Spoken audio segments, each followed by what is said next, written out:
Good morning. Welcome to the 2024 ASP World Conference on Quality and Improvement. My name is Kristen Case. This is your session, Leadership Tools to Operationalize Equity in the Medical Device Design Control Process. Presented by Lori-Ann Merger and Jenna Sarasso. Hello, good morning everyone. We're so happy to be here to present Leadership Tools to Operationalize Equity in the Medical Device Design Control Process. My name is Lori-Ann Archer. I am the founder of my new startup, Quality Academy for Excellence. I've also had over 25, really 30 years in the medical device and combination products industries. My recent position was at Google Health, I'm consulting now, and I work for electronic, telepharmaceuticals, you name it. And I'm also an alumni of the Cornell University Electrical Engineering Department. My name is Jenna Sarasso, and I'm a biological engineering undergraduate at Cornell University. I am also a leader of the Cornell University Biomedical Device project team, which helped develop MelanOxi, a pulse oximeter that is able to give accurate SpO2 levels for all skin tones, which then became a startup. All right, so in this session, you will learn how to lead for future in health equity. About 5 to 7 years ago, health equity was just a buzzword to me, but really that term should be a staple in the medical device development process. All right, so today, we're going to show you how you can operationalize and optimize equity in your organization. We're going to give you an example of how you can actually implement an equitable requirement by using the traceability matrix that is commonly used in the development process. And then we're going to show you how to embed these principles into your quality management system. Because as you know, the company's quality management system is the staple and foundation for the development of medical devices. So let's get to it. Now, I want to talk about the quality management system regulation. How many here are familiar with the quality management system regulation for medical devices? Fantastic. So you guys should really know that it actually just recently adopted the ISO 13485 medical device standard, right? I see some heads shaking, right? And that's the final rule.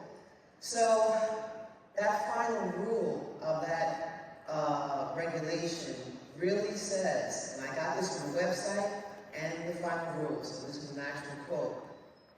The QMSR is really set up to provide that regulatory framework to design and develop medical devices, and they really talk about safety and efficacy throughout the entire regulation and rule. However, in that regulation, it's also called 21 CFR Part 820, there are no requirements for equitable design, but however, bias actually compromises safety and efficacy. So that's why we're here to fill in that gap, to make sure these products are developed for everyone. Excellent. So the minority will be the majority by 2045. So we're seeing this demographic shift in the United States. But already, medical devices are really only catered to a very small subsection. And when it's not catered to the target population, it's only catered to one demographic, it makes it hard to meet the FDA goal of safe and efficacy as a requirement.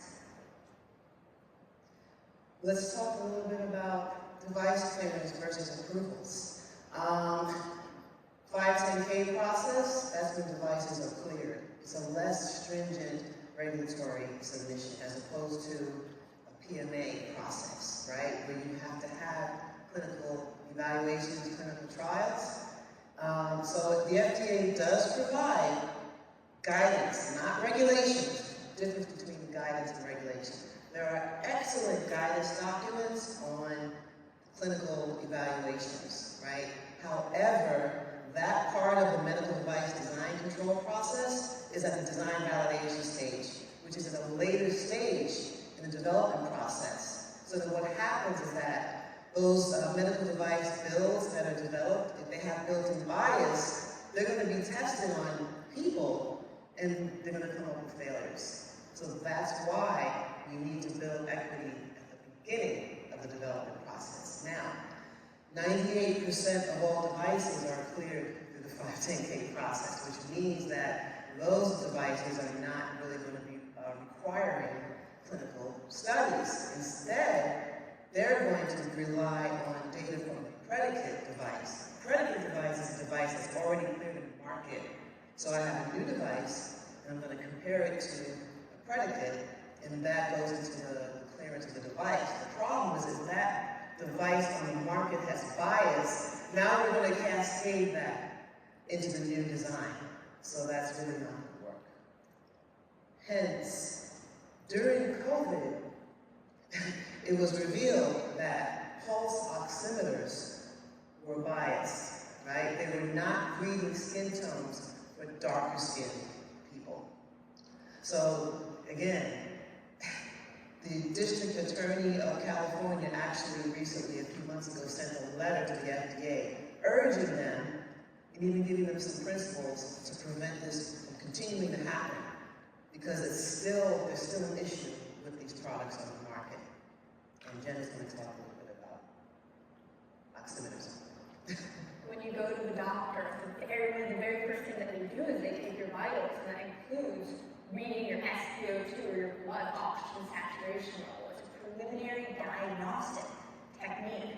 However, pulse oximeters use light, and your typical pulse oximeter will have 2 different lights that will be able to calibrate in order to know what your blood oxygen saturation level is.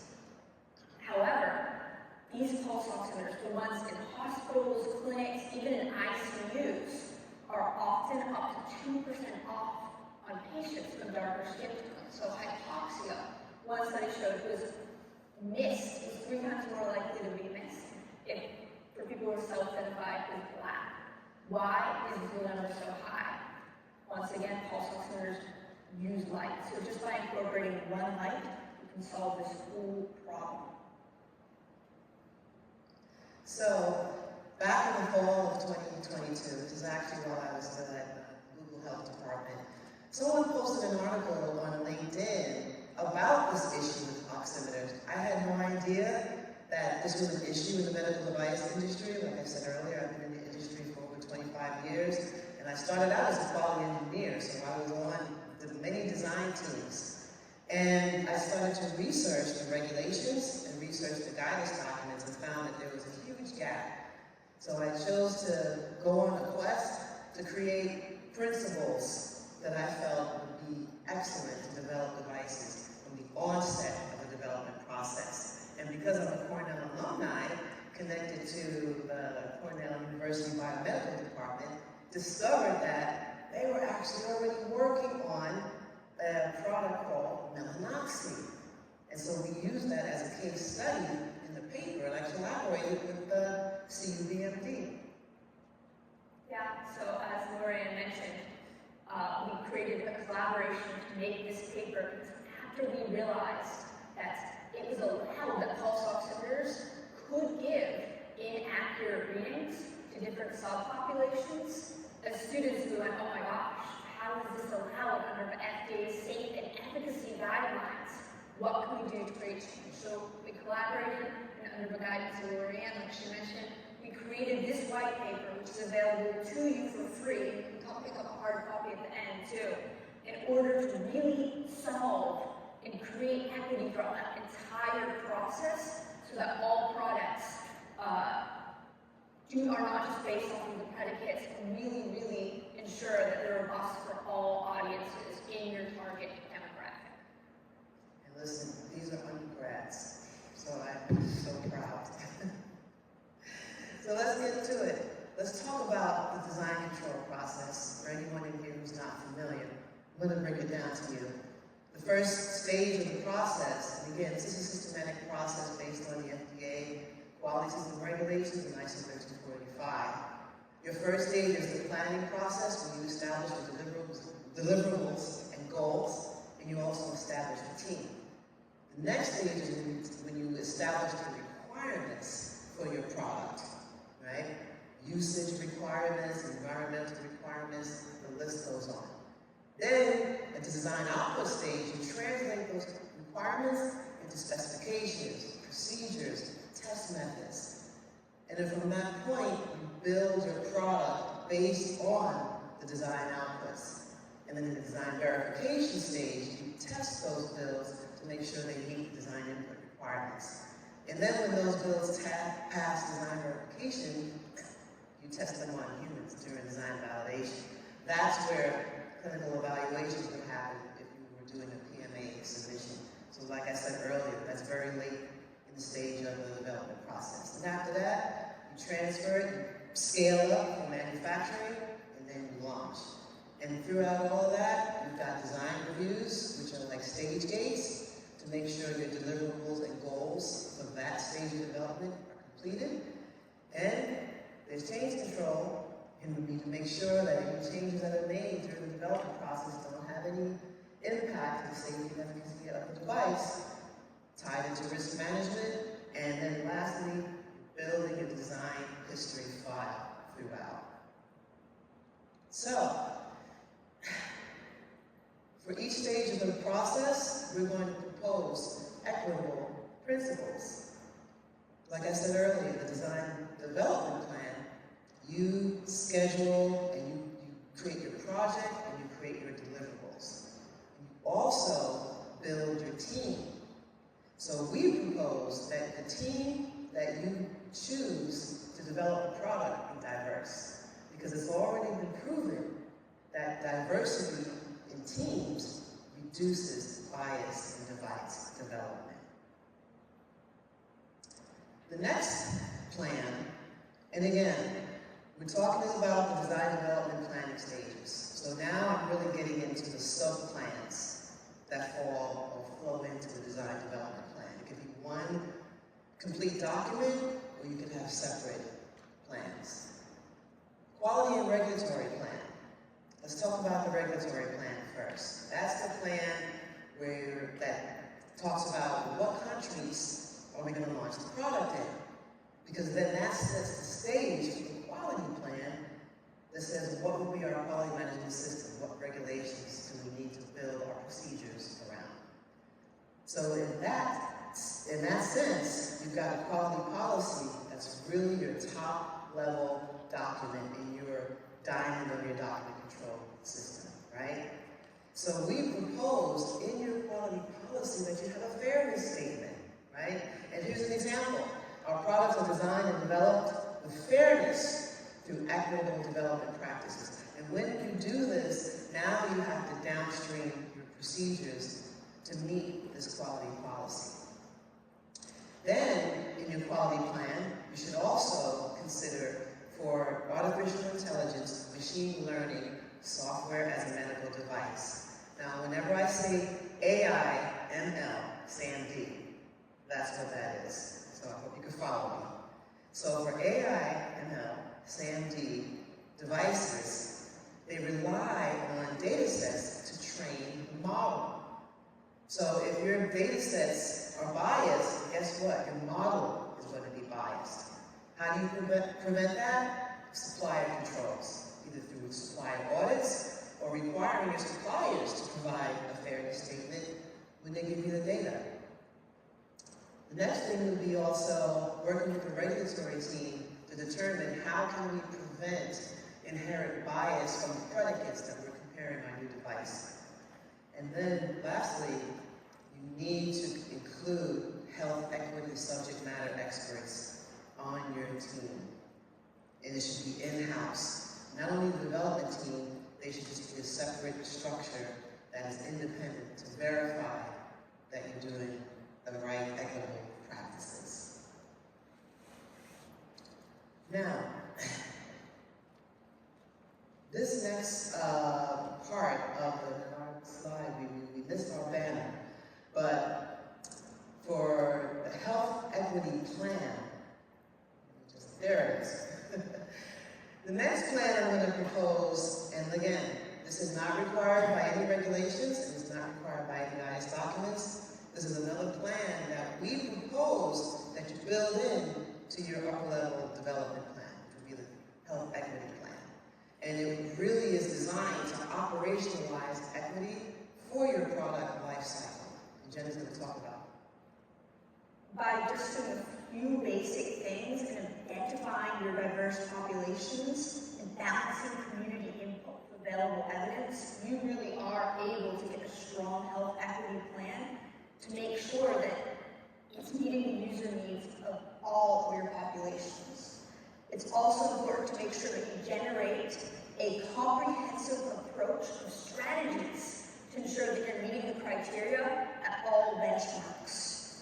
Furthermore, if you establish a process to identify and address implementation challenges, you're preventing design errors and design changes for later. Is anyone familiar with the blueprint for an AI Bill of Rights? So you can get a show of hands. Wow, one person. Oh, two people. Excellent. It's a very good read.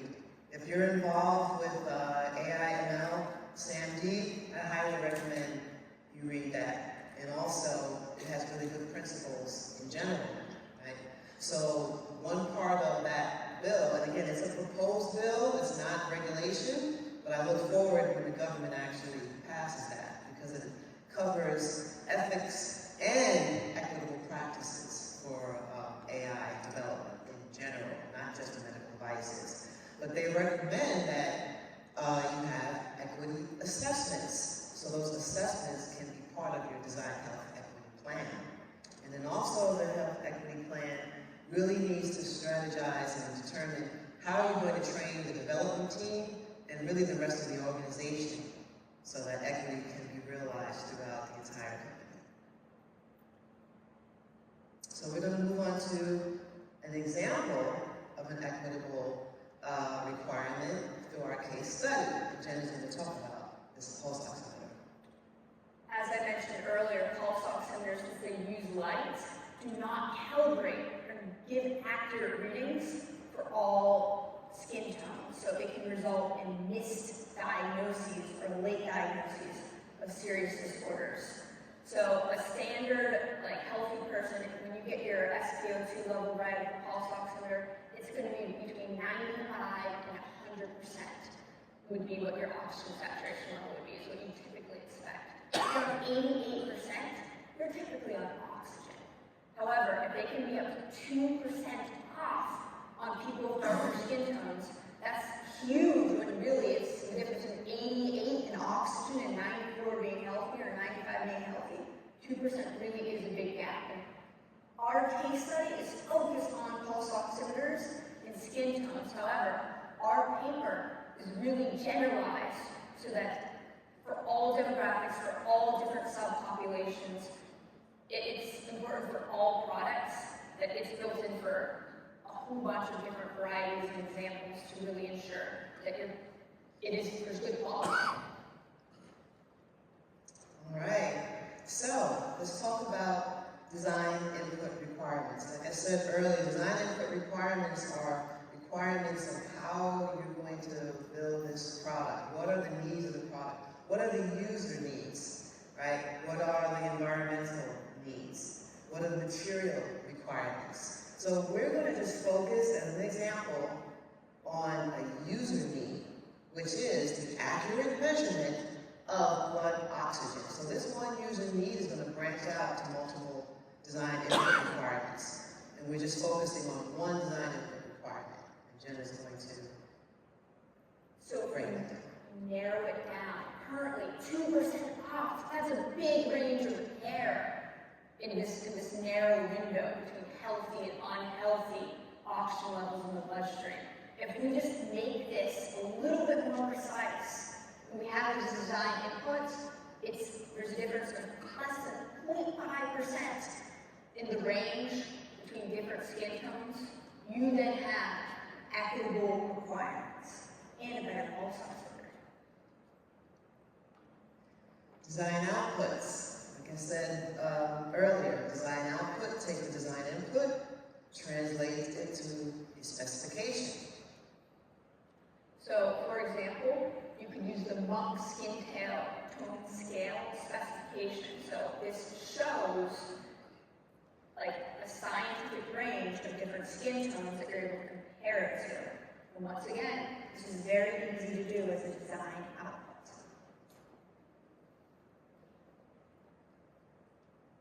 So, now we've got the design output with the skin tone specification. Now we're moving to the design verification stage, where you've got design builds actually pass that scale on the bench test. You want to talk a little bit about that? Sure, yeah. So in order to verify, all you need to do is you take your pulse oximeter and you make sure your calibration is accurate. From a software perspective, when you're holding it above different colors, if it can pass that test, then you know that your pulse oximeter is able to accurately calibrate two colors. It's that simple. Let's talk a little bit about the design validation plan. Like I said before, you've got your builds now. They've passed the design verification test in the lab, in the bench test, using that scale. Now, for the design validation plan, you want to make sure that you're going to gather the right users to meet that scale, right? You're going to gather people of various skin tones based on that specification, right? Because the design validation plan, the intent of it is really to verify that the intended use of the device is actually working. And the intended use is to measure the correct oxygen levels, right? So in your plan, you want to make sure that you're going to recruit people of various demographics or various categories based on the demographics of the area that you're going to launch the product in. So you're going to consider age, gender, race, disability. We just chose the example of skin tone, but there's a lot more, right?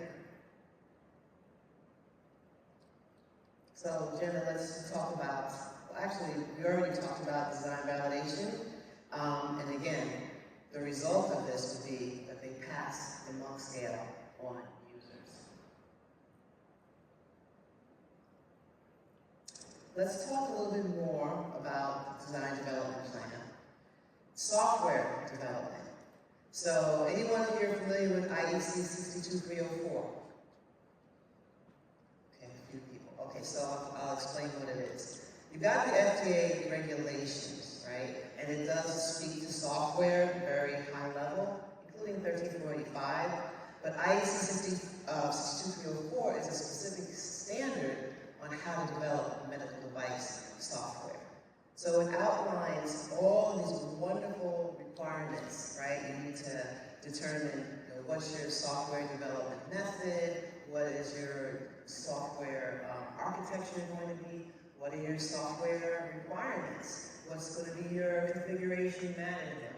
I mean, it goes into a whole lot of deliverables that you need to do when you develop software, but there are no equitable requirements, right? So we proposed, if you're developing, for example, again, AI, ML, SAMD, you need to make sure you prevent biased data sets and also look at the tools that you're using to even test your model. And as far as establishing equitable requirements like we did for design inputs, you want to do the same thing for software.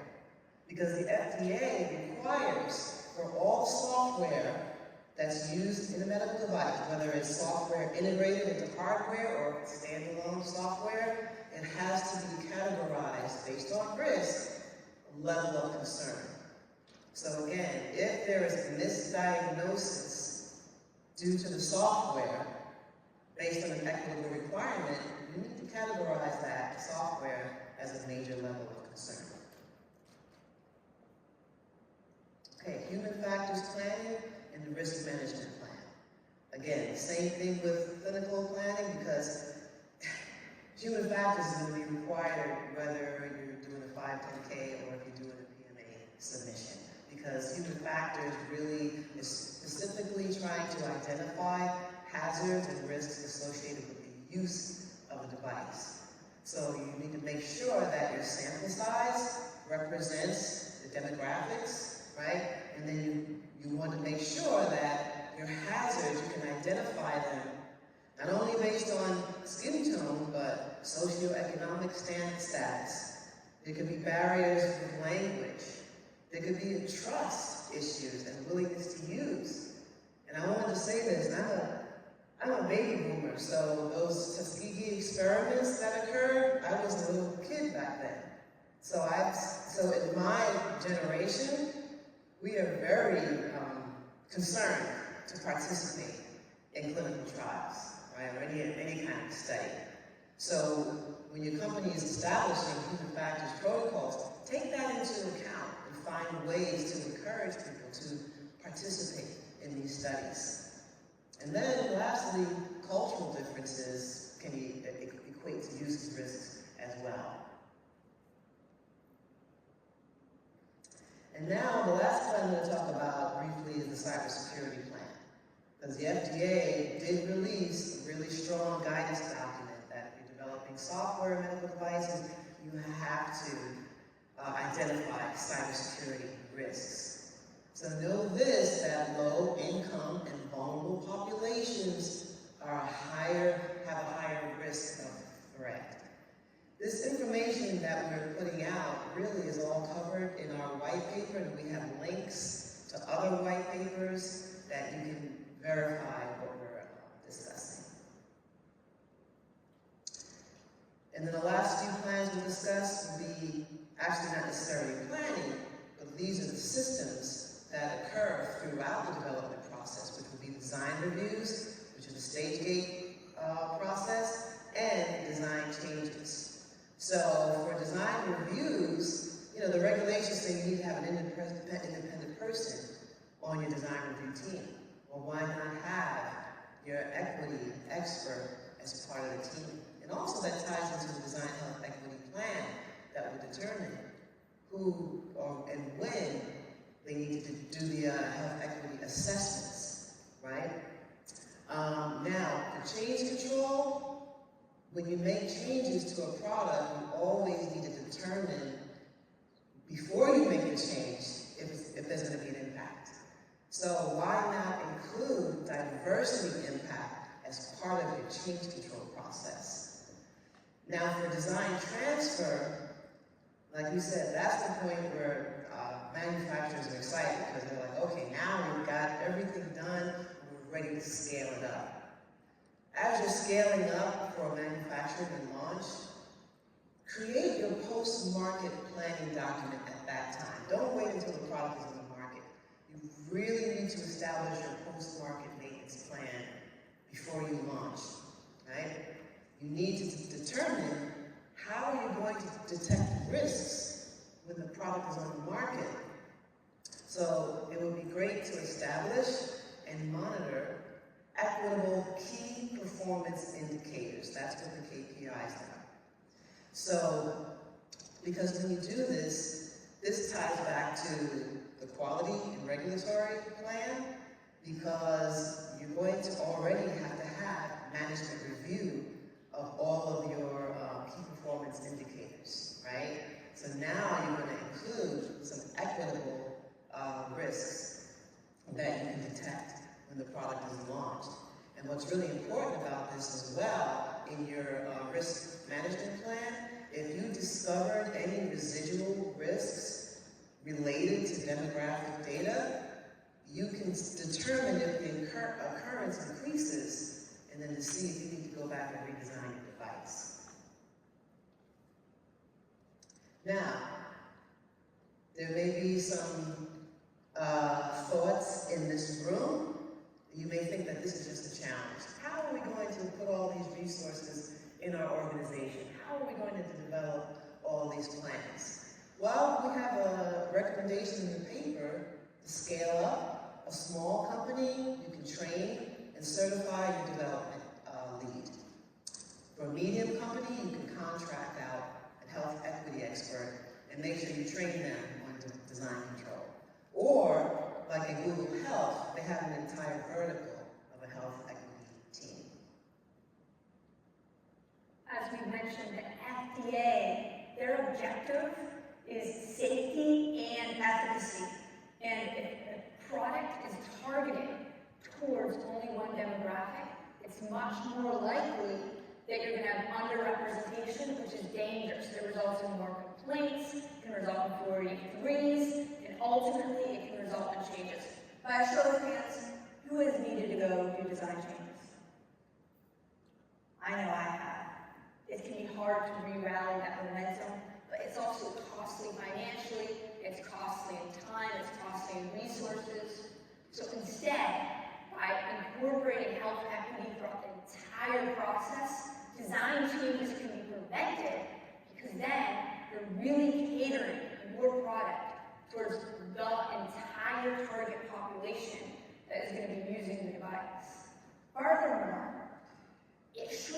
medical devices should be safe and should have very high accuracy for all people. It's the right thing to do from an ethical standpoint. That's right. So, takeaways. In this session, you should have gained familiarity with new equitable practices for medical device development, recognize leadership principles to operationalize these practices in your quality management system, and also learn how to apply these principles when you're designing a medical device, like we used that traceability matrix example. So once again, equity reduces design changes. It's the right thing to do, and ultimately, when you expand that, when you're building for a whole population rather than one target demographic, and drastically expand your market. So, in order to learn how to implement these principles and to really take this away, so when you're working with our teams, please see our white paper. You can get it by scanning the QR code or a hard copy up front.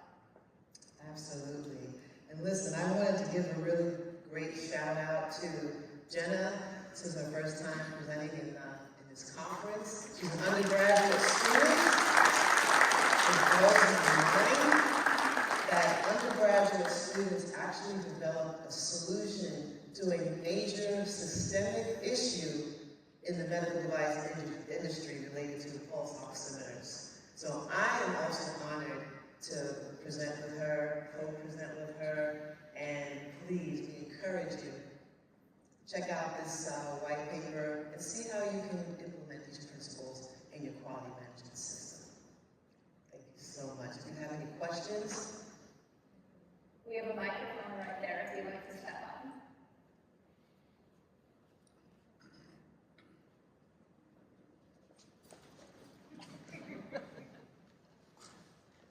Good morning, and thank you very much, and congrats on your first presentation. And you did a great job of coaching.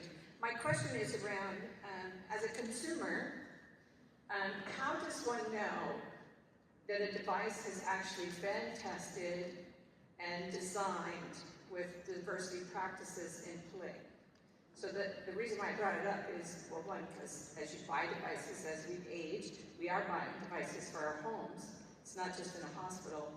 But when I had COVID, my SpO2 was at 90. How do I know that the device that I was using was good or not good, right? Yeah. Or on my husband or my kids. Exactly. So how do you find out as a consumer how the devices were tested? I love your question, because earlier I said, I've been on design teams for over 25 years, and it was only until 2 years ago that I discovered that there was a systemic issue in the market. So if someone like me doesn't realize that it's a systemic issue, how in the world is the consumer going to find out? And that's why we wrote the paper, and that's why I finally was able to have a dialogue with the FDA a few months ago and push the paper, and we're trying to push to get a regulation or even guidance on this, because you can't, you won't know.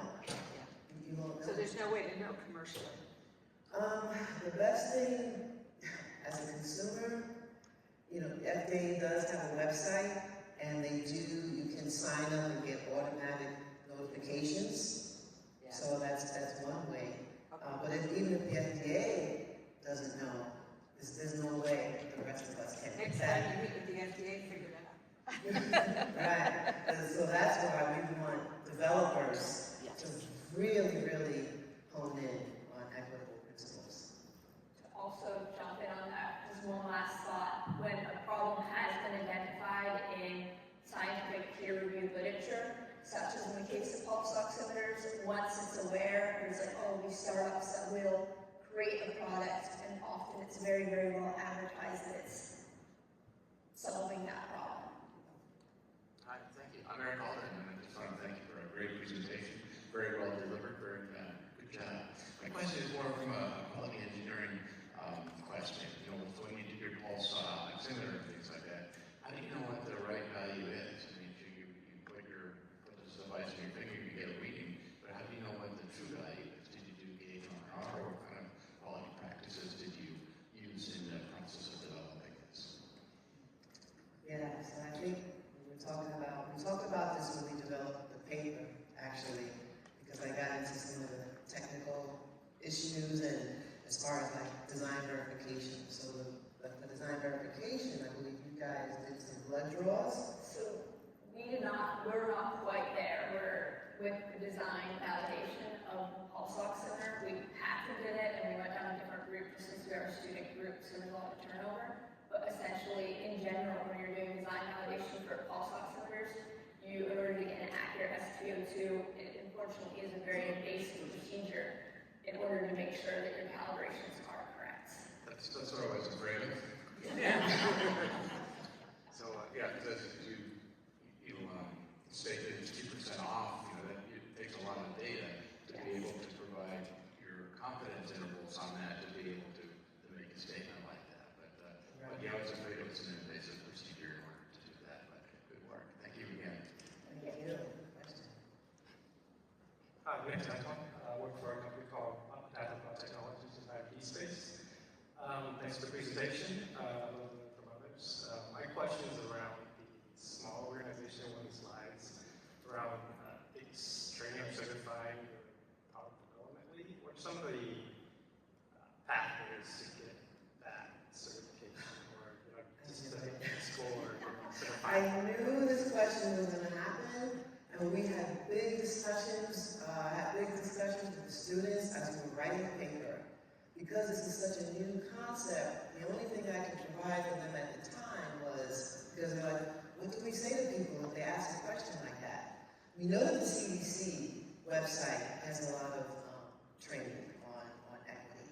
However, there's really not right now a specific training course on how to embed equity for the medical device development process. That's why we wrote the paper. But with my new startup, I'm actually working with a health equity expert, and we're going to release a training certification because we've realized that that's a gap, and that's probably going to come out in the next couple of months.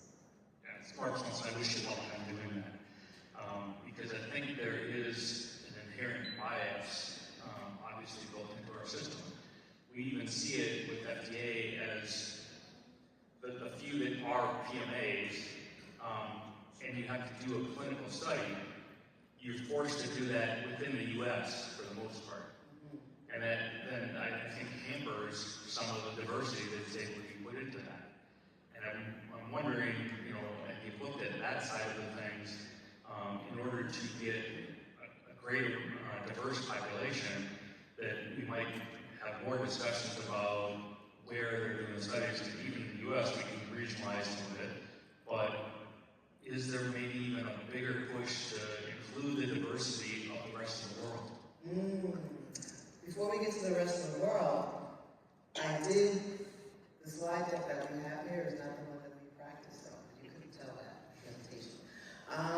Because I wanted to talk about the race and diversity plan that the FDA does require as part of their guidance document, which is excellent because that race and diversity plan would be a subset of the clinical plan, right?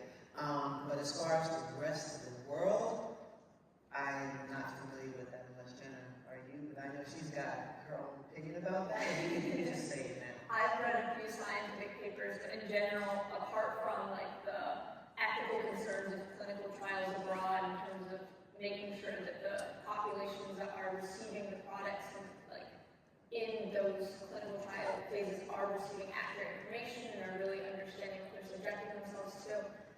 there is some literature that has addressed concerns about different gene pool populations and different populations globally not being representative of the populations in the United States. Exactly.